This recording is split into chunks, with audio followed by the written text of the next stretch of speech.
Kamu lagi belajar usaha dan pesawat sederhana dan besok mungkin ada ulangan atau penilaian sumatif. Nah, video ini cocok banget buat kamu. Selamat datang di channel Legurles. Pada video kali ini kita akan membahas latihan ulangan dan penilaian sumatif dari pesawat sederhana dan juga usaha. Sebelumnya jangan lupa ya, nanti di pojok kanan atas akan kasih link kumpulan video tentang usaha dan pesawat sederhana. Jadi teman-teman bisa belajar dari video pertama sampai video terakhir konsep-konsep dari usaha dan pesawat sederhana sebelum teman-teman latihan ulangan ini. Yuk kita belajar bersama-sama.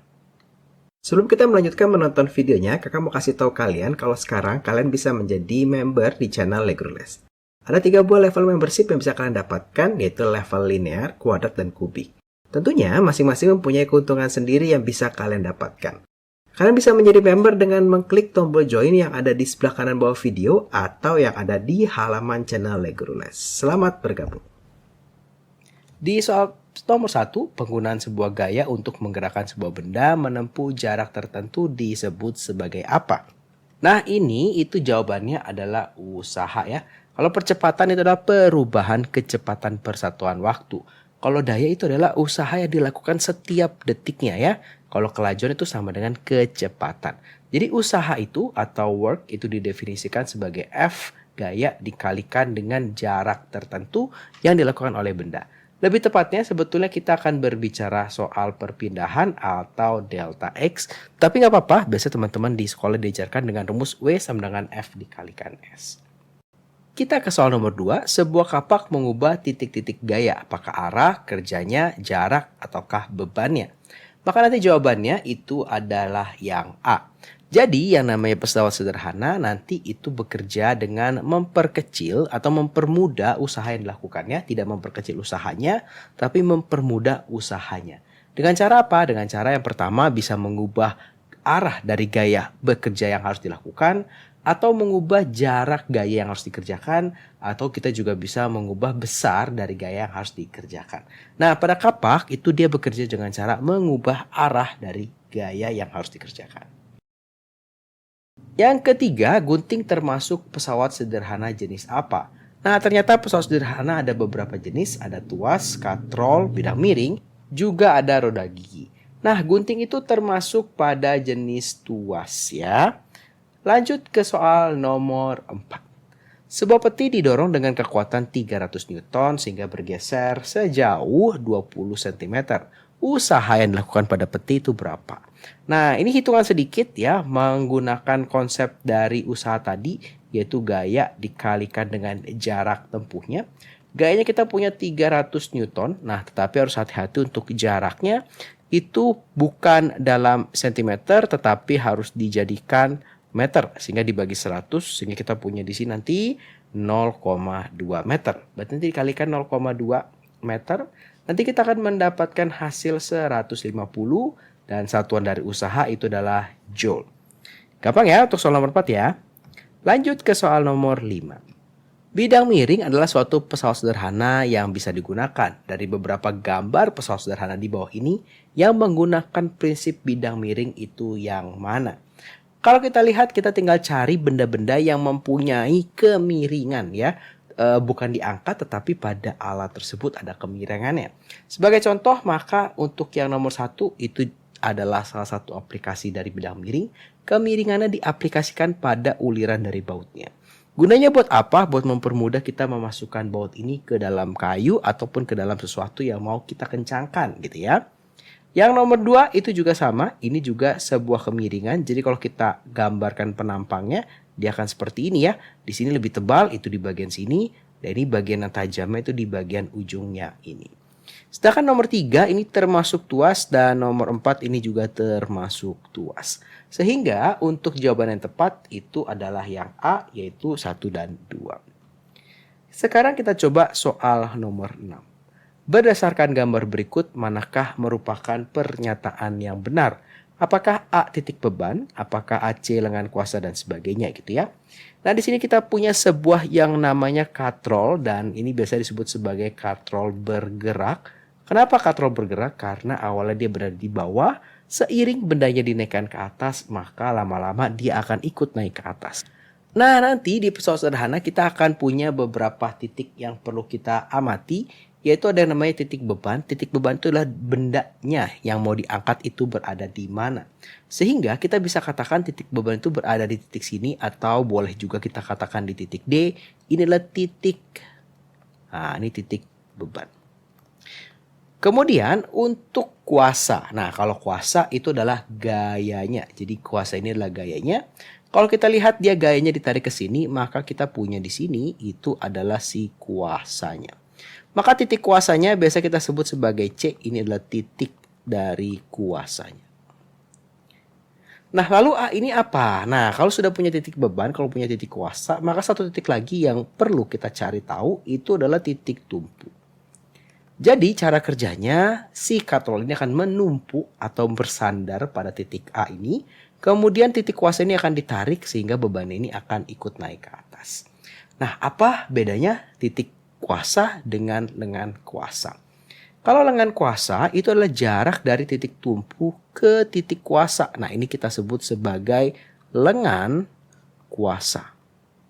Sedangkan kalau lengan beban itu adalah jarak dari titik tumpu ke titik beban. Nah, maka ini disebut sebagai lengan beban. Berarti di sini kalau kita lihat jawaban yang tepat nanti itu adalah yang D, di mana D adalah titik beban dan AC itu adalah lengan kuasa gitu ya. Kalau di sini AB adalah lengan beban, salah ya. Lengan bebannya adalah A ke D ya, atau kita disebut sini titik D, maka lengan bebannya adalah titik AD. Lanjut nomor 7. Nah, sama seperti pada katrol tadi, ini adalah salah satu tuas sederhana, tuas jenis pertama. Titik tumpunya ada di P di sini, maka di sini kita punya titik bebannya, dan di C ini akan dilakukan sebuah usaha, maka kita sebut sebagai titik kuasanya. Jarak dari titik tumpu ke titik kuasa, maka kita disebut sebagai lengan kuasa, biasa dilambangkan dengan LK. Dari sini ke sini biasa kita lambangkan dengan lengan beban, seperti itu. Nah, nanti dalam pesawat sederhana ada yang namanya keuntungan mekanis. Keuntungan mekanis ini kalau semakin besar, maka kuasa yang diperlukan itu akan semakin kecil. Contoh, misalkan kalau kakak punya keuntungan mekanisnya 2, maka suatu gaya itu bisa mengangkat berat benda yaitu 2 kali dari gayanya gitu ya. Kalau keuntungan mekanisnya itu kita punya 5, maka suatu gaya itu bisa mengangkat suatu benda dengan berat sampai 5 kali dari si kuasa tersebut. Jadi kalau dia punya kekuatan 20 Newton, dia bisa mengangkat benda dengan berat sampai 100 Newton. Nah, sekarang kalau kita aplikasikan pada sini, nanti keuntungan mekanis itu ada rumusnya, yaitu LK dibagi dengan LB, bisa juga W dibagi dengan F, ya. Nah, di sini kita punya sebuah tuas penumpu P dapat digeser-geser sepanjang papan AC. Kuasa akan memiliki nilai terbesar. Nah, kalau mau kuasanya besar atau gayanya besar, maka lengan kuasanya harus kecil, paling kecil gitu ya. Dia harus berada di sini nih, contohnya seperti ini. Nah, ya. Kalau di sini misalkan di sini ada 1, di sini kita punya 10. Nah, maka untuk keuntungan mekanisnya adalah 1/10. Nanti untuk gayanya itu akan sangat kecil sekali. Akan sangat besar sekali untuk mengangkat suatu benda dengan berat tertentu gitu ya. Sehingga nanti untuk penumpunya ini itu berarti harus mendekati ke titik C. Konsepnya dari sini ya. Jadi supaya kuasanya itu terbesar, maka keuntungan mekanisnya harus paling kecil. Keuntungan mekanis paling kecil kalau LK-nya kecil dan LB-nya yang besar. Kita coba untuk soal nomor 8. Pesawat sederhana berikut yang memanfaatkan prinsip tuas yang mana jelas sekali itu berarti yang ini ya. Ini udah kelihatan banget, ini ada lingkaran-lingkaran artinya katrol. Ini miring dan naik ke atas berarti bidang miring, ini skrup juga ada kemiringan berarti bidang miring. Yang nomor 9, pesawat sederhana yang prinsip kerjanya sama dengan gambar pesawat sederhana di samping. Nah, ini berarti sebuah tuas, maka kita punya jawabannya adalah yang C, yaitu si gunting. Nomor 10. Nah, ini kita punya sekarang hitungan keuntungan mekanis dari sebuah katrol bergerak. Sebuah katrol bergerak itu teman-teman perlu hafalkan keuntungan mekanisnya adalah 2. Kalau katrol tetap yang gimana sih Kak? Kalau katrol tetap itu yang bentuknya seperti ini. Nah ya, nah seperti ini, kemudian di sini ditarik dengan F.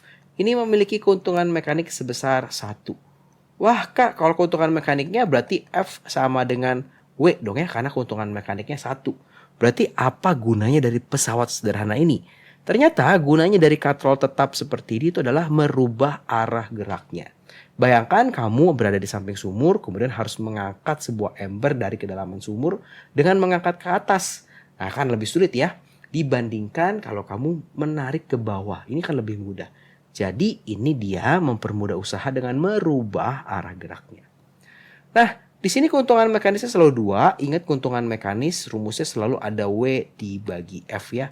Berat dari benda dibagi dengan gayanya. Maka di sini sudah ada dari beratnya yaitu sebesar 600 Newton. Maka kita bisa masukkan 2 sama dengan 600 dibagi F. 2 dikalikan F sama dengan 600. Maka F-nya di sini kita punya 600 dibagi 2 berarti 300 Newton.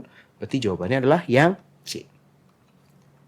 Lanjut kita ke soal nomor 11. Sekarang kita kembali belajar tentang usaha, rumus dasar dari usaha. Suatu gaya melakukan usaha sebesar 300 Joule pada benda sehingga benda berpindah sejauh 20 cm. Tentukan besar gayanya. Yang ditanya gayanya dan ada usahanya. Rumusnya apa ya Kak? Nah rumusnya teman-teman perlu ingat rumus usaha aja. Dimana usaha adalah gaya dikalikan dengan jarak perpindahannya. Usahanya itu 300, kemudian gayanya yang ditanya. Sedangkan jarak dari perpindahannya kita punya 0,2. Kok 0,2 Kak? Ini kan 20 cm.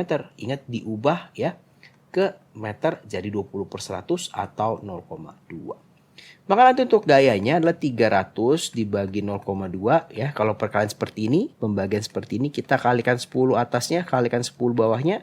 Sehingga 3000 dibagi 2 adalah 1500 Newton. Ternyata gayanya yang bekerja itu sebesar 1500 Newton. Sekarang kita coba ke soal yang nomor 12. Soal 12 ini sebetulnya gampang, tidak sulit ya. Cuma memang soalnya sedikit lebih panjang dan ada angka yang sedikit menipu gitu ya. Supir sedan ingin memarkir mobilnya tepat 0,5 meter di depan mobil Jeep yang mula-mula berjarak 10 meter dari kedudukan mobil sekarang. Usaha yang dilakukan oleh mobil tersebut. Nah usahanya tetap sama ya, F gaya dikalikan perpindahan, gayanya 50. Nah pertanyaannya di sini yang diuji adalah bagaimana teman-teman bisa menentukan berapa sih perpindahannya. Apakah 10? Nah perlu hati-hati ya, kalau kita cuma lihat gambarnya kita akan langsung isi 10. Tetapi di soal dikatakan dia mau parkir tepat 0,5 meter. Artinya sebetulnya perpindahannya hanya 9,5. Karena nanti ujung-ujungnya dia akan berada di sini, masih ada jarak sebesar 0,5. Nggak sampai habis menabrak si mobil Jeepnya. Berarti tinggal dikalikan saja, 50 dikalikan 9,5, kita akan punya jawaban 475 Joule. Berarti nanti jawabannya adalah yang D. Lanjut ke soal nomor 13. Nah, di sini kita punya hitungan dari bidang miring. Sebuah balok kayu terletak pada bidang licin seperti pada gambar di samping. Jika massa balok adalah 50 kg, ada massanya sebesar 50 kg. Dan gravitasi 10 Newton per kilogram besar gaya untuk menaikkan balok kayu tersebut sampai ke puncak bidang miring. Berarti ditanya F-nya ya. Nah kalau si bidang miring ini ada beberapa besaran yang teman-teman perlu tahu ya. Di sini kita punya S atau jarak kemiringan ya. Kita punya H di sini atau ketinggian dari tempat yang mau kita tuju. Kemudian di sini ada M ya, berarti harus hati-hati. Ini W atau berat bendanya adalah massa dikalikan gravitasi. Maka 50 dikalikan 10 ya, gravitasinya ada 10. Maka kita punya 500 Newton. Berarti sekarang tinggal kita pakai rumus keuntungan mekanis, itu bisa W dibagi F, bisa juga S dibagi H. Nah ini rumus untuk bidang miring. Keuntungan mekanisnya udah biarin aja, kita fokus ke W dibagi F, maka kita punya 500 Newton dibagi F, itu yang ditanya. S-nya adalah 4 dan H-nya adalah 3 ya. Tinggal kalikan silang, maka 1500 sama dengan di sini kakak punya 4F, maka nilai dari F-nya 1500 dibagi 4, kita punya nanti 375 Newton. Ya, cukup mudah. Nah, di sini nggak ada jawabannya ya. Berarti jawabannya tuh yang E, kita punya sih 375 Newton ya. Nah, jadi sebetulnya kalau ketemu rumus atau soal dari bidang miring, teman-teman harus bisa menentukan siapa W-nya, siapa F-nya, siapa S-nya, siapa H-nya. Salah satu dari sini pasti ada yang ditanyakan gitu ya. Kita lanjut soal nomor 14. Beberapa bidang miring memiliki ukuran seperti gambar di bawah ini. Bidang miring yang memiliki keuntungan mekanis sama ditunjukkan oleh nomor berapa. Berarti kita hitung masing-masing ya. Kita hitung untuk keuntungan mekanis yang pertama, yaitu S dibagi H. S-nya kita punya 3,2 cm dibagi H-nya 80. Maka kakak punya 32/800. Dibagi 8 ya, dibagi 8 hasilnya 4, dibagi 8 ini hasilnya 100, kita punya 1/25. Sekarang kita hitung untuk keuntungan mekanis yang nomor 2. Sama, berarti S dibagi H saja, kita nggak perlu pakai W dibagi F ya, karena di sini nggak ada W, nggak ada F, jadi kita pakainya S, yaitu kemiringan dibagi dengan H-nya. Kita punya 3,6 dibagi dengan 90, maka 36 dibagi dengan 900, kakak bagi 9 ya, bagi 9 jadi 4/100, kita punya 1/25. Nah 1 dan 2 sama, tapi kita sekalian juga kita harus cek untuk yang lain juga ya. Untuk yang nomor 3, berarti keuntungan mekanisnya S dibagi H, 3 dibagi 120, kita punya 1/40. Berbeda ya. Untuk yang 4 juga kita hitung, maka S dibagi H, 4 dibagi 125, ya ini nggak bisa disederhanakan. Berarti jelas banget di sini berarti yang sama itu yang 1 dan 2, yaitu yang A jawabannya. Sekarang kita coba lihat yang nomor 15. Perhatikan pernyataan-pernyataan berikut. 1. Memperbesar gaya. 2. Memperkecil usaha yang harus dilakukan. 3. Memperbesar kecepatan putar. 4. Mengubah arah kecepatan putar. Fungsi roda gigi ditunjukkan oleh nomor berapa. Nah, mungkin teman-teman ada beberapa yang belum tahu roda gigi itu yang seperti ini ya. Nah, biasanya kan kita punya roda gigi yang saling berkaitan ya, beberapa roda gigi. Atau aplikasi yang paling gampang itu ada pada sepeda ya. Di mana kita sepeda punya roda gigi seperti ini. Di sini kita punya roda sepedanya. Kemudian di sini kita punya pedal sepedanya yang harus dikayu. Nah, yang teman-teman perlu ingat, yang namanya pesawat sederhana itu tidak mungkin memperkecil usaha yang dilakukan. Sekali lagi, pesawat sederhana tidak memperkecil usaha yang dilakukan, tapi dia mempermudah. Ya, jadi pesawat sederhana tidak memperkecil usaha, berarti yang ini pasti salah gitu ya. Dia hanya bisa mempermudah. Apakah roda gigi memperbesar gaya yang dikerjakan? Tentu ya, dari roda yang kecil ini kita bisa menggerakkan roda yang lebih besar.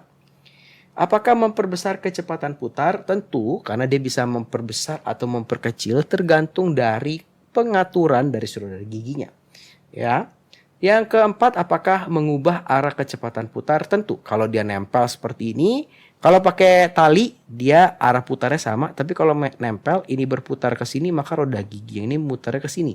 Jadi mengubah arah kecepatan putar juga betul. Maka kita punya jawabannya adalah yang 1, 3, dan 4. Sekarang kita coba soal 16. Nah, soal 16 ini sedikit belajar juga tentang gerak. Jadi usahanya digabungin sama gerak. Seorang sopir mobil melajukan mobilnya dengan kecepatan, kita punya V 15 meter per detik. Usaha yang dilakukan mobil selama 6 detik, berarti ada waktunya sebesar 6 detik. Di sini sudah ada gayanya, yaitu F sebesar 50 Newton. Usaha adalah F dikalikan S ya. F-nya tahu, tetapi S-nya kita belum tahu. Karena S-nya belum tahu, kita perlu cari dari sini ya. Berarti ini pakai rumus gerak lurus beraturan. S sama dengan V dikalikan T, maka kita punya 15 dikalikan 6, kita punya di sini 90. Maka ini dikalikan dengan 90, sehingga nanti jawabannya itu adalah 4500 Joule, yaitu yang D. Lanjut ke soal nomor 17. Seorang siswa mendorong sebuah bola ke atas bidang miring.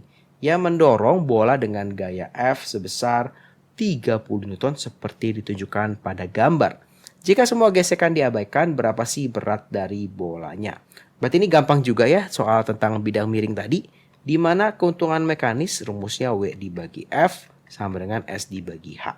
Kita tinggal pakai W dibagi F sama dengan S dibagi H-nya. W-nya yang dicari, F-nya itu adalah sebesar 30 Newton, S-nya 4 dan H-nya adalah 2 ya. Ini boleh dicoret jadi 2. Maka dikalikan silang 30-nya ke sana, maka berat dari bolanya 2 dikalikan 30 berarti kita punya 60 Newton. Lanjut ke soal 18, tinggal sedikit lagi ya. Kalau dari tadi kita lihat cukup mudah ya, soal-soalnya nggak terlalu sulit.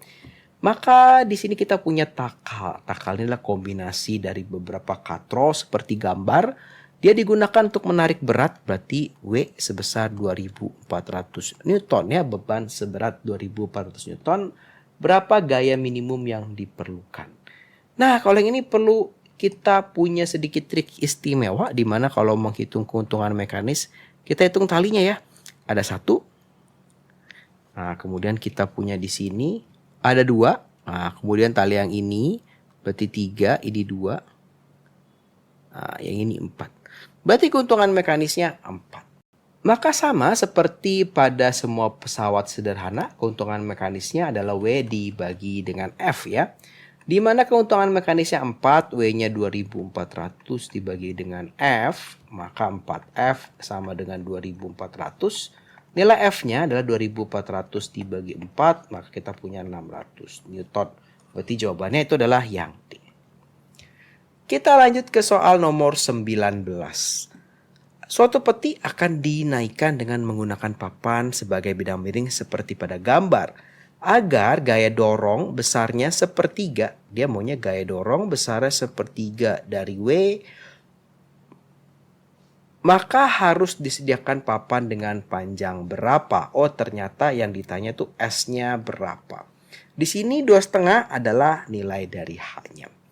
Jadi kuncinya itu ada di sini. Gaya dorong besarnya sepertiga dari berat peti sesungguhnya. Berarti F sama dengan sepertiga W. Kita pakai lagi rumus keuntungan mekanisnya. W dibagi F sama dengan S dibagi H. Berarti sebetulnya ya kita punya W-nya nih. W dibagi F. F itu katanya 1/3 dari berat. Sama dengan S. S yang ditanya hanya 2,5. Jadi F-nya ini boleh kita ganti dengan yang ini. Maka ini bisa dicoret ya. Maka 1 dibagi 1/3 jadi 3. 3 sama dengan S dibagi 2,5. Dikalikan ke sana, maka S sama dengan 3 dikalikan 2,5. Kita punya 7,5 meter. Jawabannya itu adalah yang B. Terakhir soal nomor 20. Kembali tentang bidang miring. Mobil kecil bermasa 500 kg sedang mendekati sebuah bukit seperti pada gambar. Supaya mobil dapat mendaki bukit tersebut, gaya yang harus dikerjakan mesin mobil adalah berapa ya? Gaya minimalnya. Oke, kita punya massa di sini. Nah, kita punya massa, kita punya kemiringan, berarti ini S. Kita punya di sini ketinggian, berarti ini adalah H. Massa ini baru M. Nah, nanti kita akan mencari W-nya. W-nya adalah M dikalikan gravitasi. 500 dikalikan 10 kita punya 5000 Newton. Ya. Maka untuk rumusnya tinggal pakai W dibagi F sama dengan S dibagi H. W-nya 5000. Nah, dibagi F itu yang ditanya. S-nya 200 dibagi 10. Maka dicoret dibagi ya jadi 20. Maka 5000 sama dengan 20F. F-nya adalah 5000 dibagi 20. Kita punya di sini 250 Newton. Ternyata jawabannya itu adalah 250 Newton. Nah, kira-kira seperti itu 20 soal yang kakak siapkan buat latihan. Di yang kali ini mungkin banyak ya, lebih banyak ke bidang miringnya. Tapi kalau teman-teman mau belajar tentang tuasnya, nanti teman-teman sekali lagi bisa klik link tentang usaha dan pesawat sederhana. Kalau teman-teman mau mendalami usahanya juga bisa. Usaha itu bisa digabungkan dengan gaya, bisa digabungkan dengan gerak lurus berubah beraturan. Itu bisa banget. Jadi silakan nanti kakak kasih lagi linknya ya di bawah di kolom deskripsi. Teman-teman tinggal klik saja di sana. Terima kasih buat teman-teman yang sudah menonton video ini. Selamat belajar. Kalau teman-teman merasa video ini bermanfaat, ayo dibagikan kepada teman-teman yang lain supaya semakin banyak yang merasakan manfaat dari channel Lego Rules. Jangan lupa like videonya, subscribe channel Lego Rules, dan juga follow Instagramnya Lego Rules. Terima kasih, sampai jumpa di video-video berikutnya.